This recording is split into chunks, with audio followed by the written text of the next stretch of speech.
ഈ വീടിൻ്റെ ഏറ്റവും വലിയ ഹൈലൈറ്റ് ഇതിൻ്റെ എലിവേഷനാണ്. എലിവേഷൻ ഈ ഒരു അതിൻ്റെ പഴയ ഡിസൈൻ കണ്ടാൽ, ഈ ഒരു ഡിസൈനും കണ്ടാൽ ആരും പറയില്ല ഇത് റിനോവേറ്റ് ചെയ്തൊരു വീടാണെന്നുള്ളത്. അമ്മാതിരി മാറ്റങ്ങളാണ് വരുത്തിയിരിക്കുന്നത്. ഈവൻ നമ്മുടെ മതിലും അതുപോലെ മുറ്റത്ത് ബാംബൂ സ്റ്റോണാണ് വെച്ചിരിക്കുന്നത്. ഈ ലിവിങ് സ്പേസിനെ ഇങ്ങനെ നിലനിർത്തിയിട്ട് നമ്മൾ അവിടെ ഒരു ലിവിങ് സ്പേസ് പുതിയത് ഇവിടെ ഒരെണ്ണം ചെയ്തു. പിന്നെ ഇങ്ങോട്ട് വന്നു കഴിഞ്ഞാൽ ഇവിടെ ഒരു റൂം, അതുപോലെ ഇതൊരു ഡൈനിങ്, ഇത് കിച്ചണായിരുന്നു. അതെല്ലാത്തിനെയും ഒന്നിപ്പിച്ചിട്ട് മൂന്ന് സെക്ഷനായിട്ട് തിരിച്ചു.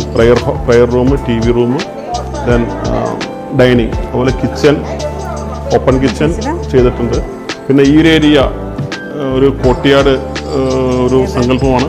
കോർട്ട്യാർഡിൽ നമ്മളൊരു ഫൗണ്ടൻ, വാട്ടർ ഫൗണ്ടൻ നമ്മൾ ഇൻസ്റ്റാൾ ചെയ്തിട്ടുണ്ട്.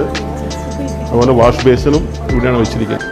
ഇത് എല്ലാം മൾട്ടിവുഡ് ആണ് യൂസ് ചെയ്തിരിക്കുന്നത്. പിന്നെ കിച്ചൺ ഹോബ്, ഹുഡ് എല്ലാം പ്യുവർ ഫ്രെയിംസിൻ്റെയും ഫാബറിൻ്റെയാണ് യൂസ് ചെയ്തിരിക്കുന്നത്.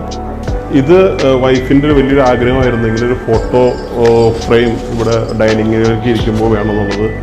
അതും ഇവരുടെ അടുത്ത് പറഞ്ഞപ്പോൾ അതിന് വേണ്ട ലൈറ്റും കാര്യങ്ങളെല്ലാം അതെല്ലാം പ്ലാൻ ചെയ്ത് നല്ല രീതിയിൽ ചെയ്തിട്ടുണ്ട്. സ്റ്റെയർ ആക്ച്വലി നേരെ ഉള്ള സ്റ്റെയർ ആയിരുന്നു. ഈ ഭാഗത്തേക്ക് അങ്ങോട്ട് പോകുന്ന ഒരു നമ്മൾ തേക്കിനൊക്കെ സെറ്റപ്പായിരുന്നു. അത് ഈ ഒരു ഡിസൈനിലേക്ക് അത് മാറ്റി. അത് വളരെ ഭംഗിയായിട്ടുണ്ട്. നമ്മളൊരു റിലാക്സിങ് സ്പേസായിട്ട് മാറ്റിയിരിക്കുകയാണ്. എല്ലാവർക്കും ഇഷ്ടപ്പെട്ട ഒരു റൂമാണ് ഈ കാണുന്ന റൂം, സിനിമ റൂം. ഒരു തിയേറ്റർ നമ്മുടെ ഒരു ആഗ്രഹമായിരുന്നു, അതും ഇവർ സാക്ഷാത്കരിച്ചു വന്നു. ഇതാണ് എൻ്റെ ഫാമിലി. ഇത് അമ്മച്ചി, വൈഫ് സൗമ്യ, മൂത്ത മകൾ ഹന്ന, ഇതെല്ലാം ഞങ്ങൾ 4 പേരും ദുബായിൽ സെറ്റിൽഡാണ്. അമ്മ മാത്രമാണ് ഇവിടെ ഉള്ളത്. എല്ലാവരും കെൻ കൺസ്ട്രക്ഷൻ്റെ വർക്കിൽ വളരെ സാറ്റിസ്ഫൈഡ് ആണ്.